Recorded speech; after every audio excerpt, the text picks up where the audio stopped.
Waktu dan kesempatan yang diberikan kepada kami kelompok 5 untuk mempresentasikan clipping kami, UAS perpajakan kami, mengenai kasus pajak Direktur di Semarang yang dihukum 7 bulan penjara.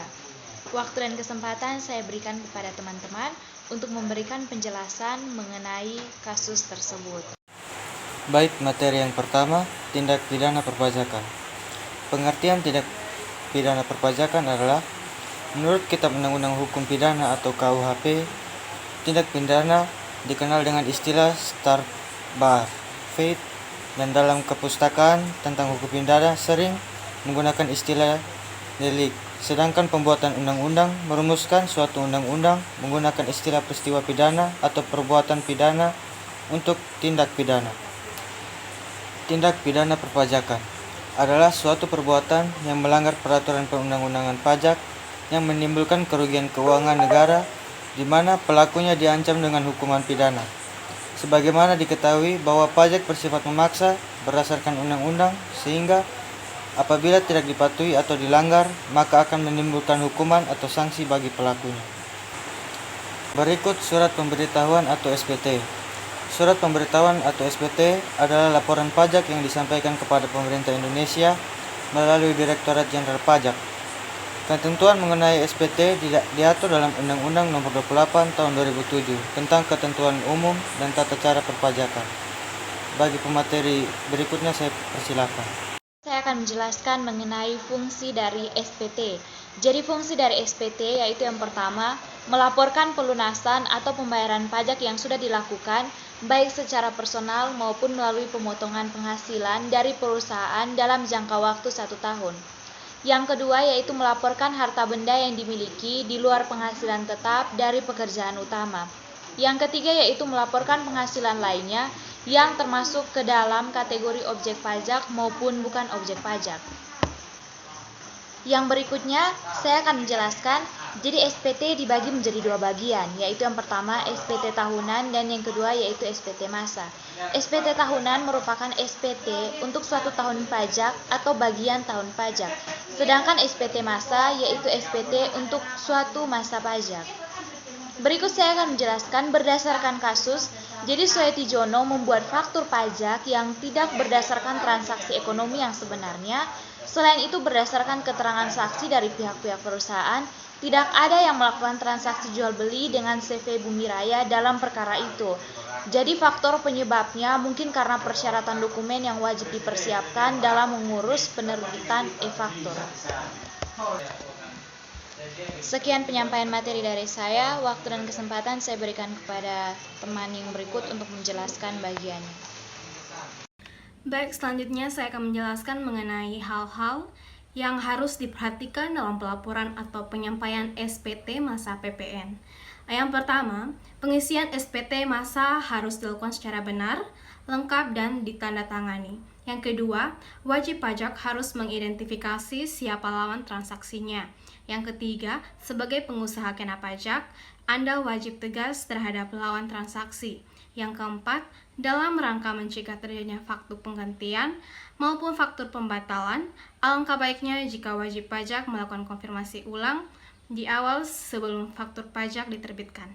Yang kelima, mengecek faktur sebelum dilaporkan dalam SPT.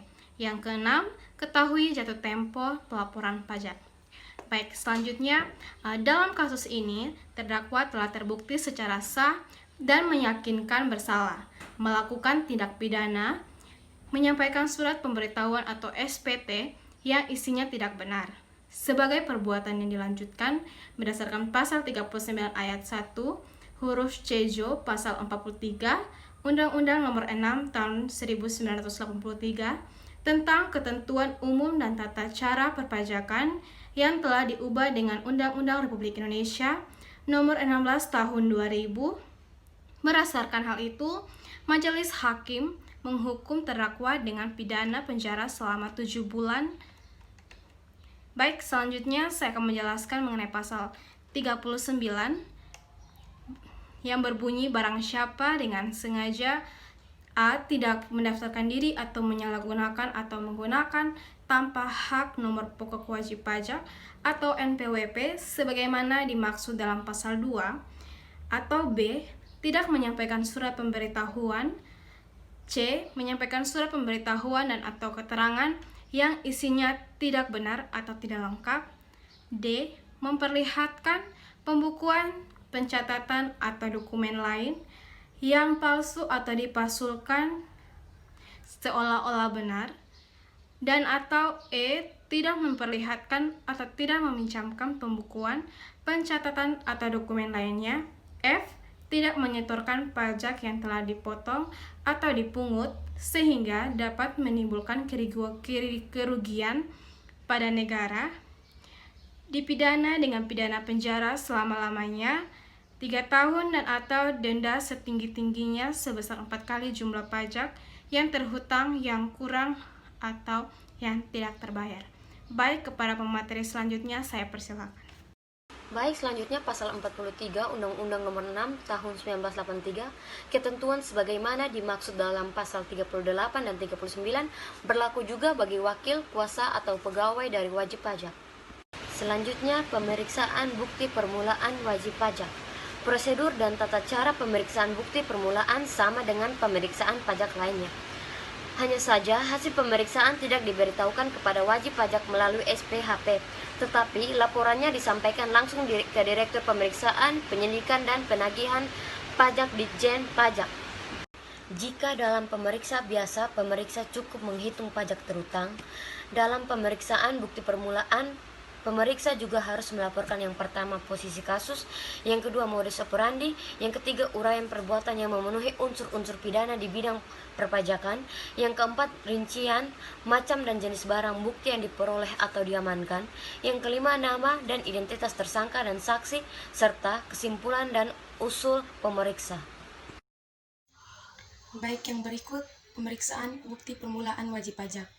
Prosedur dan tata cara pemeriksaan bukti permulaan sama dengan pemeriksaan pajak lainnya. Hanya saja hasil pemeriksaan tidak diberitahukan kepada wajib pajak melalui SPHP, tetapi laporannya disampaikan langsung ke Direktur Pemeriksaan, Penyidikan, dan Penagihan Pajak Ditjen Pajak. Selain itu, jika dalam pemeriksaan biasa, dokumen yang dipinjam harus dikembalikan.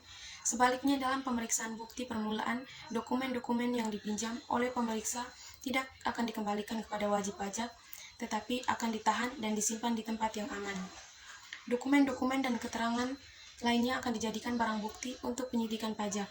Jika dalam pemeriksaan biasa, pemeriksa cukup menghitung pajak terhutang, dalam pemeriksaan bukti permulaan, pemeriksa juga harus melaporkan yang pertama posisi kasus, yang kedua modus operandi, yang ketiga uraian perbuatan yang memenuhi unsur-unsur pidana di bidang perpajakan, yang keempat rincian macam dan jenis barang bukti yang diperoleh atau diamankan, yang kelima nama dan identitas tersangka dan saksi, serta yang keenam kesimpulan dan usul pemeriksa. Pemeriksaan bukti permulaan adalah pemeriksaan yang dilakukan untuk mendapatkan bukti permulaan tentang adanya dugaan telah terjadi tindak pidana di bidang perpajakan. Bukti permulaan adalah keadaan, perbuatan, dan atau bukti berupa keterangan, tulisan atau benda yang dapat diberikan petunjuk adanya dugaan kuat bahwa sedang atau telah terjadi suatu tindak pidana di bidang perpajakan yang dilakukan oleh siapa saja yang dapat menimbulkan kerugian pada pendapatan negara. Penyidikan tindak pidana di bidang perpajakan adalah serangkaian tindakan yang dilakukan oleh penyidik untuk mencari serta mengumpulkan bukti yang dengan bukti itu membuat terang tindak pidana di bidang perpajakan yang terjadi serta menemukan tersangkanya. Dasto menjelaskan, dengan berlakunya Undang-Undang RI Nomor 11 Tahun 2016 tentang pengampunan pajak, setiap wajib pajak berhak mendapatkan pengampunan pajak.